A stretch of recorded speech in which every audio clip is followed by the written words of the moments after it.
अस्सलाम वालेकुम, welcome back to innovate IT zone. आज के इस वीडियो लेक्चर के अंदर हम लोग डिस्कस करेंगे सीएसएस वालों के लिए मोबाइल एप्लीकेशन डेवलपमेंट की ये कोर्स आउटलाइन जो आपके सामने आपको नज़र आ रही है, इससे रेलिवेंट डाटा। ठीक है, तो सबसे पहले तो मैं आप लोगों को, चूँकि आप लोगों की रिक्वेस्ट पर मैं ये वीडियो बना रही हूँ, तो इसमें उन्होंने आप लोग बेसिक तरीके से जो समझेंगे ना, इसका रोड मैप समझेंगे।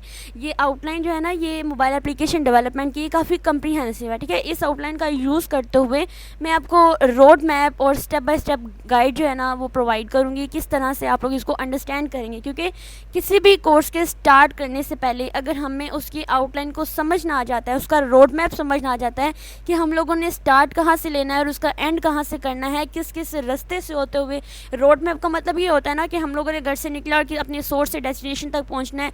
तो यहाँ पे मोबाइल एप्लीकेशन डेवलपमेंट का भी रोड मैप इसी चीज़ को रिप्रेजेंट कर रहा होता है कि हम लोगों ने मोबाइल एप्लीकेशन को डेवलप करने के लिए कहाँ से स्टार्ट लेना है, क्या क्या चीज़ें अंदर इंक्लूड करनी है, कहाँ पर रुकना है, कहाँ पर हमने कंटिन्यू करना है और कहाँ पर एंड करना है। ठीक है, तो इस पूरी आउटलाइन ये जो आप लोगों के सामने नज़र आई ना, इसको मैंने शॉर्ट करके पॉइंट्स में डिवाइड कर दिया, ताकि मतलब मैंने एक इसको जिसको बोलते हैं थीमेटिक सेशंस होते हैं ना, मैंने उनके अंदर इसको डिवाइड कर दिया है। तो मैं आप लोगों को वो शो कराती हूँ ताकि आप लोगों के लिए ना वो समझना आसान हो जाएगा। अब यहाँ पर ना तो ज़्यादा हाईलाइट किए हुए पॉइंट, उन्होंने सीधी सीधी सी आउटलाइन लिख दी है। मैं आपको वो पॉइंट प्रोवाइड करती हूँ। जैसे हमारे पास यहाँ पर ये है। ठीक है, सबसे पहले तो अगर आप इसको अपनी आउटलाइन के साथ मैच करके देखेंगे तो आपको सेम वही पॉइंट नज़र आएंगे। डिफरेंट क्या है इन पॉइंट्स में और उसमें कि मैंने इसको थोड़ा सा ज़्यादा मतलब प्रोमिनेंट करके लिख दिया हुआ है। तो सबसे पहले हमारे पास आता है हमारा introduction to mobile application development. ठीक है, आप लोगों ने अपनी आउटलाइन खोल कर साथ में इसको देखना है। तो यहाँ पर देखिए, सबसे पहले मोबाइल एप्लीकेशन डेवलपमेंट का इंट्रोडक्शन आ रहा है, तो आप लोगों ने यही चीज़ें करनी है। ठीक है, इसका प्लेटफॉर्म कौन कौन सा है और क्या नहीं। ठीक है, तो मोबाइल एप्लीकेशन डेवलपमेंट जो है बेसिकली ये बहुत इंपॉर्टेंट कॉन्सेप्ट है। मैं आप लोगों को इसको थोड़ा सा साथ साथ एक्सप्लेन कर देती हूँ।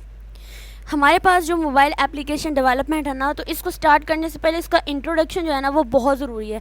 अगर आप कोई मोबाइल ऐप बनाना चाहते हैं तो इस सेक्शन में हम ये समझेंगे कि मोबाइल ऐप डेवलपमेंट क्या है और इसमें कौन कौन से प्लेटफॉर्म्स यूज़ होते हैं। ठीक है, उसमें हमारे पास जैसे एंड्रॉयड हो गया, हमारे पास iOS हो गया, उसके बाद विंडो मोबाइल हो गया, और ये मैंने IT वालों में भी इसी चीज़ को ही एक्सप्लेन किया हुआ था। हो सके तो आप लोग उस वाली आउटलाइन को भी ज़्यादा मतलब उसको भी देखें, क्योंकि दोनों आउटलाइन काफ़ी सेम है। जिस माइनर सा डिफरेंट है उसमें ज़्यादा चीज़ें प्रोमिनेंट करके लिखी हुई हैं, लेकिन यहाँ पर ज़्यादा प्रोमिनेंट नहीं लिखी हुई। ठीक है, उसके बाद हमारे पास विंडो हो गई, इस तरह के प्लेटफॉर्म यूज़ करते हैं। ठीक है, उसमें हम देखेंगे कि मोबाइल ऐप डेवलपमेंट की इंपॉर्टेंस क्या होती है। आज के दौर में किसी के लिए बहुत अहमियत रखते हैं। हमारी जो मोबाइल ऐप होती है ना, हर किसी के लिए बहुत इंपॉर्टेंट होती है। ये सिर्फ हमें एंटरटेनमेंट के लिए नहीं, बल्कि हमें बिजनेस, एजुकेशन, हेल्थ और बहुत से दूसरी चीज़ों में भी इस्तेमाल होती है। ठीक है, इसके प्रोसेसेस देखेंगे। जैसे मोबाइल ऐप बनाने के प्रोसेस होते हैं, डिफरेंट स्टेजेस होते हैं, जैसे प्लानिंग और रिसर्च करना।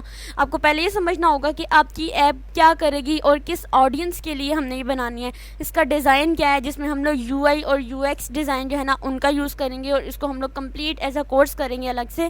डेवलपमेंट क्या है, ठीक है, उसके बाद हम टेस्टिंग देखेंगे, फिर डिप्लॉयमेंट करेंगे कि आप इसको ऐप स्टोर या गूगल प्ले स्टोर या एप्पल स्टोर में पब्लिश किया जाता है ताकि यूज़र उसे डाउनलोड करके यूज़ कर सके। ठीक है, इस तरह से हम यूज़ करेंगे। उसके बाद हमारे पास आता है HTML5 for the mobile application. अब HTML5 यानी हमारे हाइपरटेक्स्ट HTML का जो है ना वो लेटेस्ट वेरिएंट है, जो हमारे वेब पेजेस और वेब एप्लीकेशंस बनाने के लिए यूज़ होता है। ये इस वेरिएंट के अंदर आजकल क्या है कि नए नए फीचर्स आ रहे हैं। ठीक है, हम इसका यूज़ करेंगे ताकि हम लोग अपनी जो भी ऐप बनाएं उसको हम लोग ऑफलाइन भी ले सकें और ऑनलाइन भी ले सकें।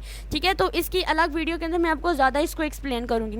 उसके बाद हमारे पास आता है एंड्रॉयड OS डेवलपमेंट। अब एंड्रॉयड क्या है, ये बात हम जानते हैं कि एंड्रॉयड जो है वो बेसिकली एक ओपन बेस जो है ना, एक ऑपरेटिंग सिस्टम आप कह सकते हैं। ठीक है, कई लोग सोचते हैं एंड्रॉयड हमारे पास कोई मोबाइल फ़ोन है, कोई लैपटॉप है, कोई सिस्टम है, लेकिन एंड्रॉयड क्या होता है, बेसिकली एक हमारे पास ऑपरेटिंग सिस्टम होता है। इसके डेवलपमेंट में इसके हम आर्किटेक्चर देखेंगे, फ्रेमवर्क देखेंगे और एप्लीकेशन डेवलपमेंट देखेंगे। ये जो नीचे आपको पॉइंट नज़र आ रहे हैं ना, इन पॉइंट्स को आप लोगों ने माइंड में रखना है। ये पॉइंट बड़े इंपॉर्टेंट है। ठीक है, वहाँ पर तो आपको आउटलाइन में सीधे सीधे लिखे हुए हैं, लेकिन यहाँ पर आपने देखना कि एंड्रॉयड OS डेवलपमेंट के पॉइंट के अंदर ये तीनों टॉपिक आ रहे हैं। उसके बाद iOS डेवलपमेंट, इसका भी आर्किटेक्चर, फ्रेमवर्क और एप्लीकेशन डेवलपमेंट देखेंगे। विंडोज़ मोबाइल डेवलपमेंट देखेंगे। ठीक है, और इन तीनों में सबसे ज़्यादा यूज़ होने वाला हमारे पास एंड्रॉयड है। ठीक है, दुनिया भर में सबसे ज़्यादा जो वास्ट फील्ड आप कह सकते हैं ना, वो हमारे पास एंड्रॉयड है। उसके बाद हमारे पास डेवलपमेंट टूल्स हैं, जैसे हमारे पास है इक्लिप्स है, फ्रेगमेंट्स है, इंटेंट है, इनका यूज़ करेंगे। डेवलपमेंट टूल हम यूज़ करेंगे। हम स्टेप बाय स्टेप देखेंगे किस तरह से हमने इंस्टॉलेशन करनी है, सेटअप पूरे का पूरा हमने रेडी करना है। उसके बाद हमारे पास आता है हमारे यूआई एंड यूएक्स डिज़ाइन। ये हमारे मोबाइल एप्लीकेशन के लिए सबसे इम्पोर्टेंट टॉपिक आप लोग समझ सकते हैं, हमारे यूआई एंड यूएक्स जो डेवलपमेंट होते हैं, ठीक है। इसमें हम लोग क्या करते हैं, अपने न्यू प्रोजेक्ट बनाते हैं, ठीक है। आप एप्लीकेशन का नाम, पैकेज वगैरह, ये सब कुछ हम लोग इसके अंदर देखेंगे। और हम लोग इसके लिए एंड्रॉयड स्टूडियो के लेआउट एडिटर से लेकर हर चीज़ को क्लियर करेंगे। जैसे कंपोनेंट्स ऑफ स्क्रीन के कंपोनेंट्स कौन कौन से हैं इसके अंदर, डिस्प्ले ओरिएंटेशन के हम अपना डिस्प्ले किस तरह से कराएंगे, एक्शन बार देखेंगे, यूज़र इंटरफेस किस तरह से होगा वो भी हम लोग देखेंगे, यूआई नोटिफिकेशंस भी हम लोग इसमें करेंगे, ठीक है। यूआई एंड यूएक्स, ये अगर आपने मोबाइल डेवलपमेंट सीखनी है देन ये बहुत ज़्यादा इम्पोर्टेंट है। उसके बाद हम लोग डाटा मैनेजमेंट एंड कम्युनिकेशन देखेंगे। आप इसको कह सकते हैं कि हमारे मोबाइल एप्लीकेशन की कोर फंक्शनैलिटी है। इसमें हमारे पास देखिए जो पॉइंट्स आ रहे हैं वो है परसिस्टेंस डाटा, यानी डाटा को सेव करना ताकि एप्लीकेशन क्लोज होने के बाद भी वो डाटा अवेलेबल रहे। इसके लिए हम लोग जैसे हमारे सॉफ्टवेयर हैं, एसक्यूएल लाइट है, शेयर प्रेफरेंसेस है और रूम डाटाबेस होते हैं ना, उनका यूज़ करते हैं। उसके बाद हमारी शेयरिंग डाटा है, एप्लीकेशन के बीच में हम डाटा शेयर कर सकते हैं, उसका कंटेंट जो है ना उनको शेयर कर सकते हैं। एसएमएस है, ईमेल्स हैं, हम सेंडिंग एसएमएस, उसके बाद सेंडिंग ईमेल्स, ठीक है। इन चीज़ों को देखेंगे। मैप देखेंगे, मैप्स को एप्लीकेशन में इंटीग्रेट करने के लिए गूगल मैप एपीआई का हम लोग यूज़ करना होता है हमने इसके अंदर, ठीक है। जैसे इसमें हम देखेंगे इसके फीचर्स देखिए अगर, तो हमारे में लोकल लोकेशन डिस्प्ले करना, डायरेक्शन और नेविगेशन प्रोवाइड करना, कस्टम मेकर्स और ओवरलेज ऐड करना, इस तरह की चीज़ें हम लोग देखेंगे, ठीक है। उसके बाद वेब सर्विसेज हैं, ठीक है। वेब सर्विसेज को कंज्यूम और क्रिएट करने के लिए भी टेक्नोलॉजीज़ यूज़ होती हैं। जैसे हमारी आउटलाइन के अगर हम लोग देखते हैं ना तो वहाँ पर हमें कुछ चीज़ें जैसे गिवन है, यहाँ पर आप देखेंगे हमारे पास HTTP, यूजिंग HTTP का हम लोगों ने यूज़ करना है। इसमें हम लोग HTTP रिक्वेस्ट के थ्रू डाटा फेच करना और प्रोसेस करना, देन उसके बाद क्रिएटिंग द वेब सर्विस, उसके बाद हम लोग रेस्टफुल APIs क्रिएट करना जो डाटा और फंक्शनैलिटीज़ प्रोवाइड करते हैं, ठीक है।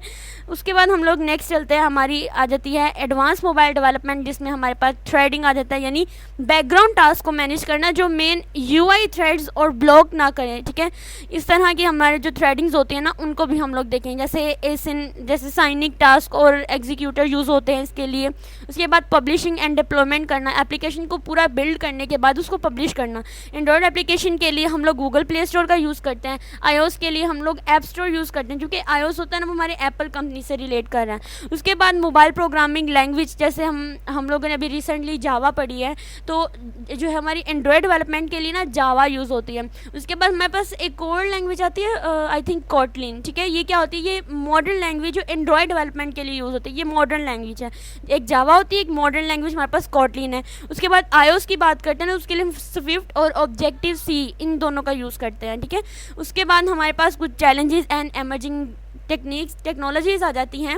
ये हमारी आउटलाइन का लास्ट टॉपिक है। और मोबाइल एप्लीकेशन डेवलपमेंट में कुछ चैलेंजेस और एमर्जिंग टेक्नोलॉजीज़ को समझना बहुत ज़्यादा ज़रूरी होता है, ठीक है। जैसे मोबाइलिटी एंड वायरलेस कम्युनिकेशन होते हैं, मोबाइल डिवाइसेस की मोबाइलिटी और वायरलेस कम्युनिकेशन चैलेंजेस, जैसे कनेक्टिविटी इशूज़ और डाटा ट्रांसफर करना।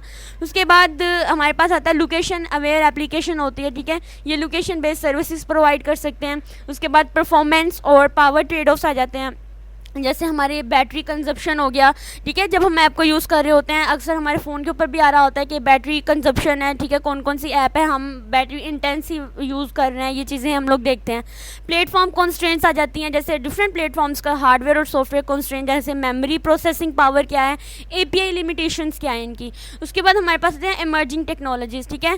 जैसे AI है, हमारे पास AR है, फिर IoT है, ठीक है, इंटरनेट ऑफ थिंग्स है। ये नई नई टेक्नोलॉजीज़ हम इनको एमर्ज करेंगे। तो ये टॉपिक्स जो है ना बेसिकली हमारे मोबाइल एप्लीकेशन डेवलपमेंट के डिफरेंट एस्पेक्ट को कवर करता है, जो एक सक्सेसफुल और एफिशिएंट मोबाइल एप्लीकेशन बनाने में हेल्पफुल होता है। अगर आपको किसी स्पेसिफिक टॉपिक्स या इनमें से किसी चीज़ की कोई समझ नहीं आई है देन आप लोग मुझे कमेंट करें। यहाँ पर अभी मैंने कुछ भी डिटेल में नहीं बताया, जस्ट आप लोगों को आउटलाइन और उसका रोड मैप समझाया है। आउटलाइन में देखिए कितना सिंपल सा उन्होंने जस्ट ऐसे लिखा हुआ है, लेकिन मैंने क्या किया है कि इन सब को पॉइंट्स में कवर कर दिया है, कंप्लीट उसका एक स्ट्रक्चर बता दिया है कि आप लोगों ने स्टार्ट कहाँ से लेना है, आप लोगों के लिए क्या क्या चीज़ें सीखना ज़रूरी है और कहाँ आप लोगों ने एंड करना है, ठीक है। हर चीज़ का यहाँ पर एक्सप्लेन कर दिया गया है। तो होप सो आज का लेक्चर आप लोगों के लिए हेल्पफुल रहा होगा। वीडियो अच्छी लगी हो वीडियो को लाइक करें और शेयर करें। थैंक